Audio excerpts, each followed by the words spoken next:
Senator Ronald Bato de la Rosa, Senador, mayang gabi, si MJ at si Admar. Mayong gabi kanyo, MJ o Gadmar, o sa tumatig paminaw, mayong gabi. Senador, sir, nung nakarang araw, viral na viral po yung inyong video sa Senado. Nagigil kayo doon sa kay Ginang Mary Ann Maslog. Ano bang kwento noon, Senador? At mukhang mainit ang ulo niyo sa kanya. Well, yun nga, sa sinabi ko, alam ko meron akong iwan information. Very highly reliable source of information. Confirmed by other source na si Maslog. Kaya yan, anong papel niya doon, di ba? Bakit siya nandoon? Pumapapil sa kay Alice Go. Pumapasok pa doon sa kulungan ni Alice Go 2 beses para kumbinsihin si Alice Go na pumirma ng affidavit ng mag-implicate kay Pangulong Duterte, ako, Senator Bongo, General Karamat, yung pati yung isang general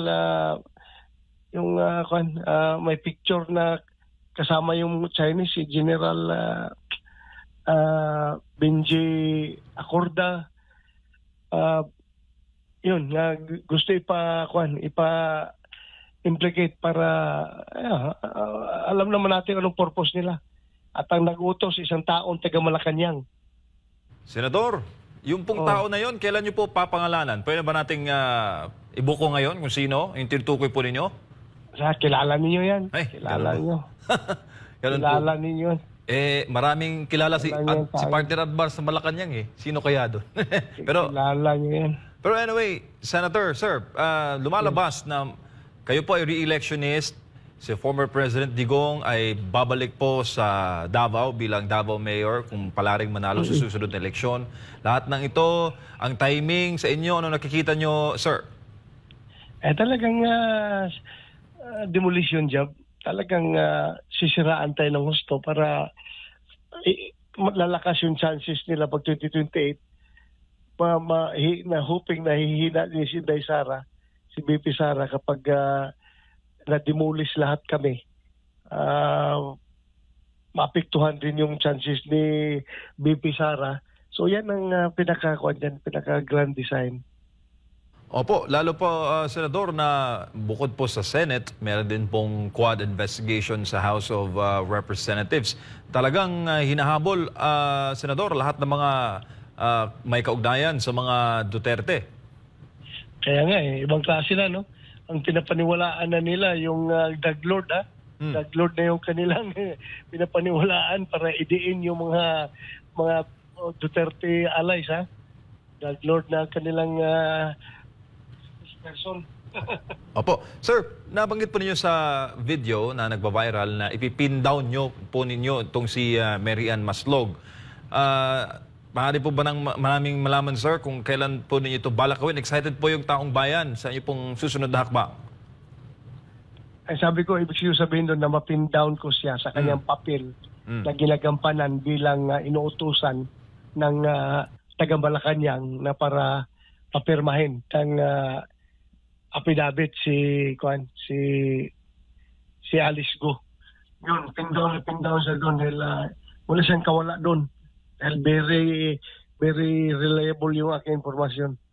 Sir, sa pagkakalat po ninyo, bilang dati rin pong hepe ng Philippine National Police, na-monitor na ba ninyo itong si Mary Ann Maslog doon, sir, nung kayo pa ay Chief PNP? At may alam po ba kayo sa pagkatao ho nito? Marami po kasing reports na itong ginang na ito ay dineklara ang kanyang sarili na patay na, kaya hindi po siya mahabol-habol ng mga otoridad.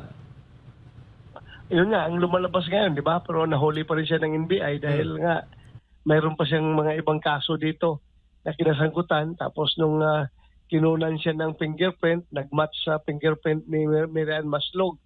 At saka talagang konfirmado na siya si Mary Ann Maslog, hindi siya si Jessica, yung gawin niyang bagong pangalan. May pangalan siyang bago Ginagamit niya doon sa Amerika, nagtago siya sa Amerika.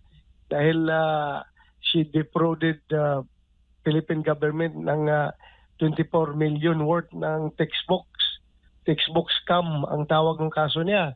At na ngayon lang after nung hearing, nagtawag sa akin yung mga tao na dati na lumapit sa akin, nagpatulong dahil na biktima rin sila ng ilang milyong pesos no nitong Merian Maslog noon pa.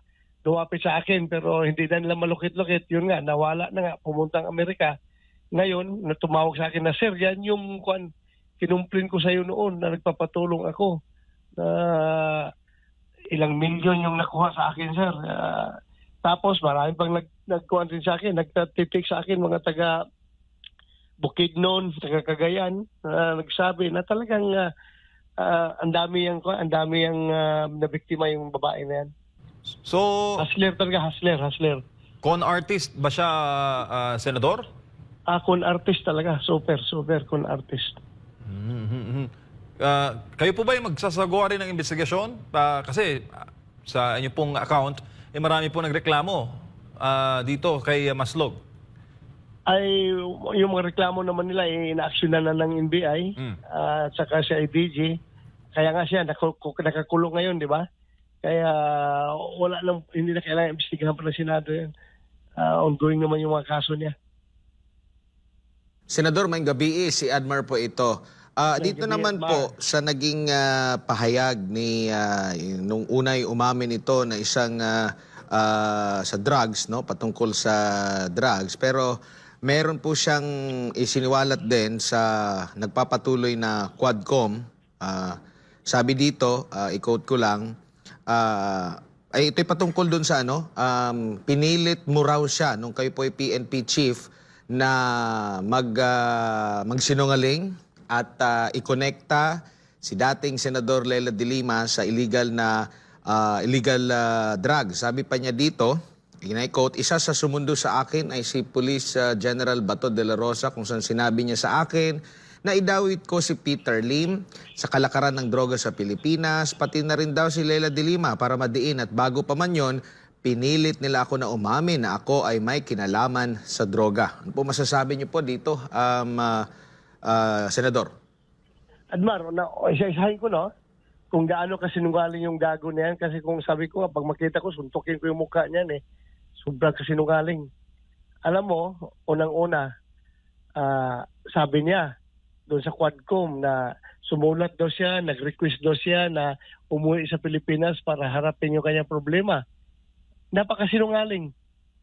Pakita ko sa iyo yung news report ng Al Jazeera ba yun? Anong stasyon doon sa Abu Dhabi? Nandoon ang report na siya, kasi ganito nangyari niyan, kaya yan nahuli. Dahil missing na yan dito, di ba? Lumayas yan. Nagtago doon, nag-abroad, pumuntang Hong Kong, tapos pumuntang Dubai, Abu Dhabi. Ngayon, merong isang OFW na nakabase sa Abu Dhabi na nakakaalam sa kanya location kung saan apartment siya nagtatago, saan siya nag-stay. Kumontak sa opisina natin, sa Office of the Chief PNP. Kaya, pinapapalo up ko sa ating AIDG. Yung AIDG natin, tumawag doon sa yung ating police attaché sa Abu Dhabi para mag-coordinate doon sa Abu Dhabi Police na hulihin yan. So, yung informasyon nanggaling sa ating opisina. So, yun. Pinapunta ko yung si General Dilbo, si General Pero, pinapunta ko doon sa Abu Dhabi para mahuli yung si Kerwin. So, nagpatulong sila doon sa Abu Dhabi Police. In short, hinuli yan doon. Nung hinuli, turn over sa police attaché natin. Yung police attaché natin, turn over dito kina Dilbo at kay Pero, sinamahan yan, pauwi dito sa Pilipinas. Pagdating dito sa Pilipinas, yun, sinalubong ko. So, grabing sinungaling niya. Sabi niya, nagkwento siya, sumulat na nag-request na umuwi, na hindi man siya voluntaryo umuwi, kundi hinuli yan doon. Pangalawa, yung sabi niya na pilit ko doon siya pinapaamin na siya ay may kinalaman sa droga dito. Bakit ko pa siya papaaminin na kalat na kalat naman na nag-load siya ng Albuera Leyte. Bakit ko pa siya papaaminin? Napakasinungaling. Bakit ko siya papaaminin? Na kalat naman, pati yung tatay niya mismo, umamin mo sa akin, di ba? If you can remember, sumurinter sa akin yung tatay niya. Opo. At galit na galit sa kanyang anak dahil nadadama ito sa buong pamilya dahil yun na tigas daw ang ulo. Sige pa rin daw kahit na gusto na lang huminto. Ang tatay involved din sa drugs pero gusto na daw niyang huminto pero si Kerwin nagpapatuloy. So yun na. Tapos yung tungkol kay Dilima, sabi niya pinapakausap ko pa daw binigay ko pa daw cellphone, pinakausap ko siya kay Dayan, yung boyfriend ni Dilima. Napakasinungaling. Paano ko siya pagkausap kay Dayan na nung panahon na yun si Dayan nagtatago. Hindi pa nahuli si Dayan. Paano ko magkakaroon ng number ni Dayan? Bakit ko siya pagkausapin kay Dayan? Grabe maggawa ng istorya. At anong motibo ko na ipakuha sa kanya si Dilima, ipadawi si Dilima na hindi man ako may hawak ng kaso ng Dilima, hindi man ang PNP, ang DOJ man. Wala man kami pakialam doon sa case build-up laban kay Dilima. Ang DOJ mismo ang nag-case build-up at nagpahil ng kaso kay Dilima. Walang pakialam ang PNP doon. O bakit ko pipilitin siya na i-implicate si Dilima? Sunod, si Peter Lim. Peter Lim, wala akong alam dyan kung involved yan sa droga. Alam ko lang yan, nung nag-research ako, way back na, after nung sinabi niyang pangalan ni Peter Lim, nalaman ko na kung ano may mga background si Peter Lim sa droga. No? Pero yung pangyari na yung pag war on drugs natin, wala akong alam ng Peter Lim na drug lord. Saan ko nakuha ang pangalan? Sa kanya. Kasi nung dumating siya, kinausap ko siya, tinanong ko siya, saan ba talagang source niyo ng droga? Bakit ang dami mong droga dyan sa Albuera? Sabi niya, sir, ang source ko sir, si Peter Lim, minsan, kung wala kay Peter Lim, kay General Luot. O si General Luot, bakit ko i-implicate si General Luot? Nakapwa ko PMR yan. Bakit ako magawa ng istorya at i-implicate si Luot? Siya mismo, sa kanya nang galing yan, voluntaryo niyang sinabi yung pangalan na yan. O ba, anong motibo ko sa kanila? Hindi ko man, wala man akong motive sa mga tao na yan.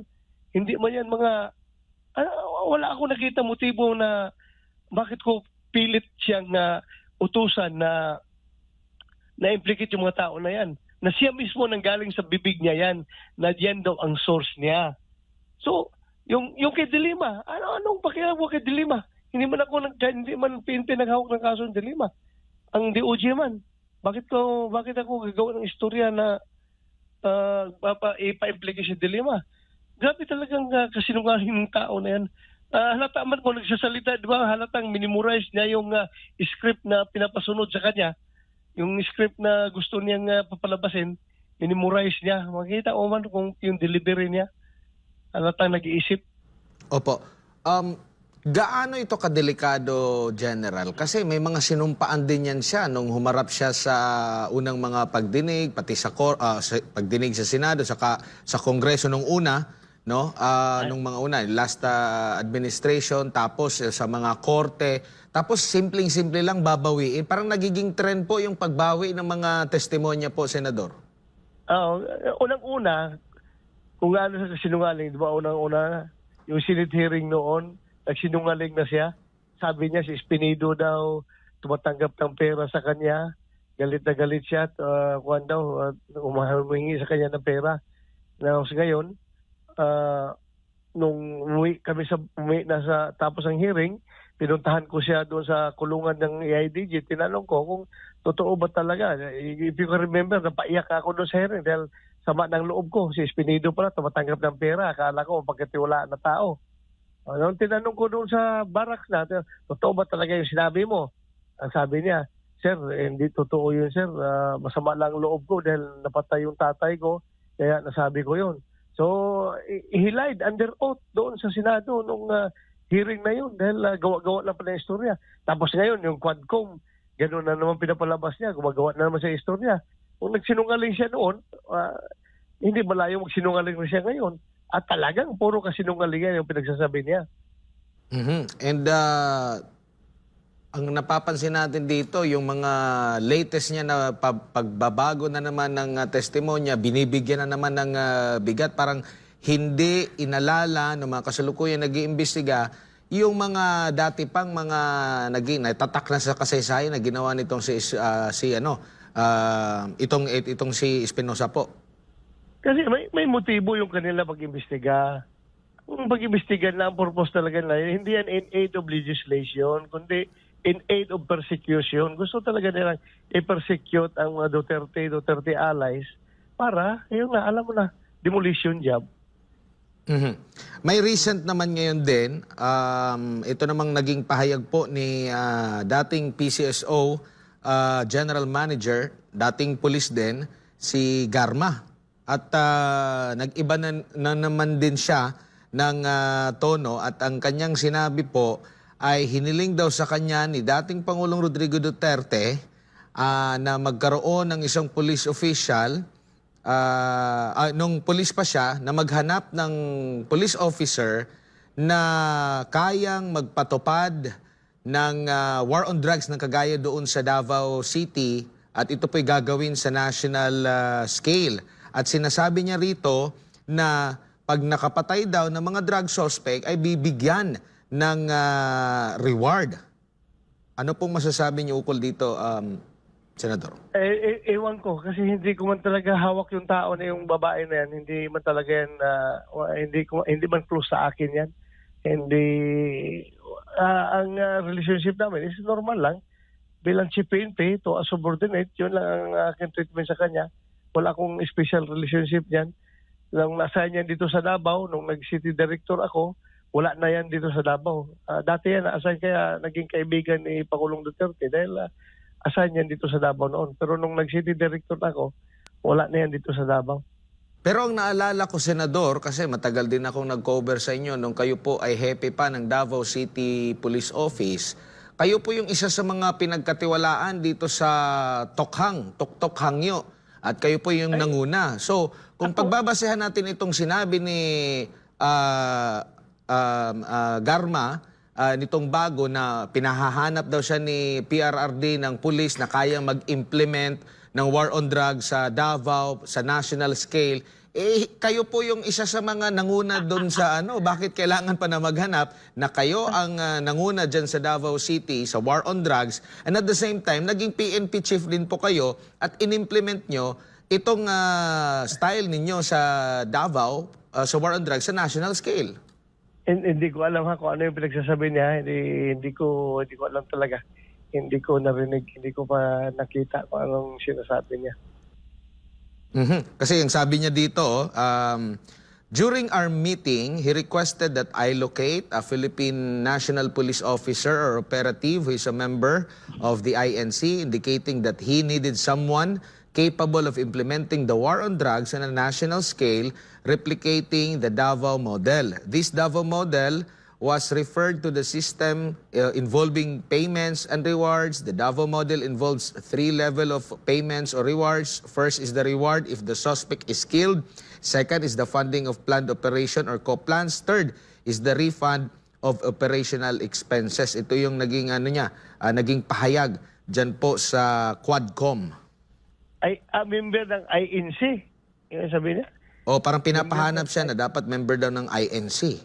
Member ng INC. Oo, na kaya mag-implement. Baka iba na naman ibig sabihin niyan. Baka si ibang official na naman. Di ba nag-member ng INC? Eh yun nga po, kung maghanap ng kayo po yung pinaka-the best talaga. Pero ano po yung, at the end nito, Senador, ano yung nakikita ninyo dito? Dali.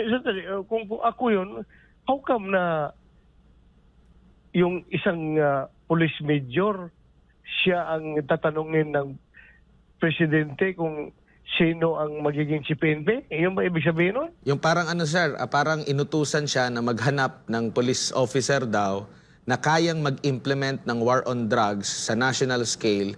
Yung modelo is yung Davao City. Kaya nga ang sabi ko, di ba kayo po, Senador, ang Davao City Chief. Bakit kailangan pang dumaan kay Garma para maghanap? Kayo yung talagang nanguna doon sa Oplan na Tokhang, doon sa Davao. Yun nga. Hindi ko alam kung bakit niya sinabi yan.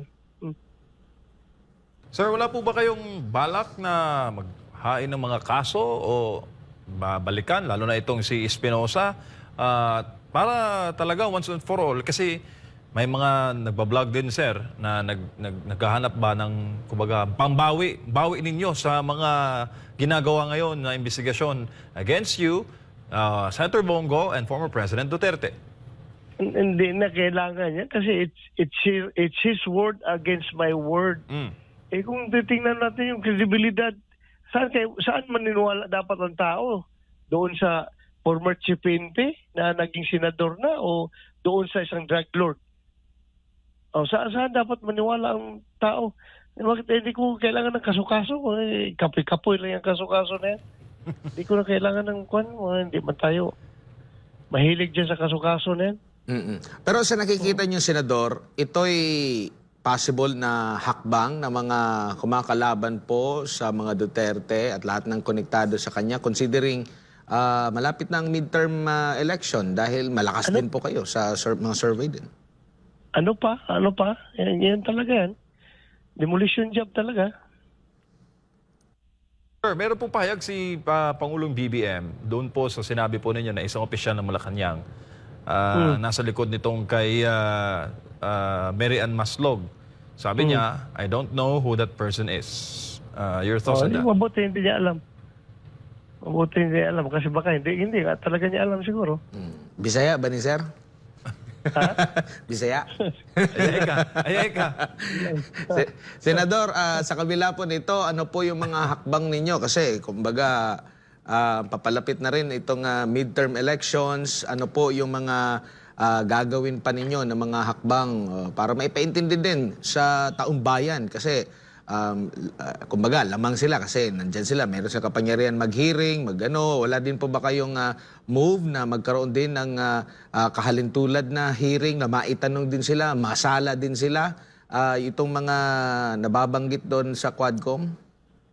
Pangit kasi, no? Admar, kung ganun ang gagawin ko, para bang sabihin nila, ako, mahiya rin ako eh. Tao ako na mahiya. Baka sabihin nila na si Bato ginagamit yung kanyang committee para i-clear yung kanyang sarili. Pwede ko man i-clear ang sarili ko through explaining through the media kung i-cover ng media yung explanation ko. Pero hindi ko kailangang mag-hearing pa para salungatin yung kanilang sinasabi dahil parang lalabas nga na self-serving yung aking effort na gusto ko lang i-clear ang sarili ko. Gamitin ko pa yung aking committee. Mahiya ako. Ako, dagang salamat, Senador, sa imong panahon karong gabi una ug amping-amping sa kanunay, sir. Salamat kayo sa inyo, MJ o Gadmar. O amping po mo na mayang gabi ninyong mayang gabi ka na tanan.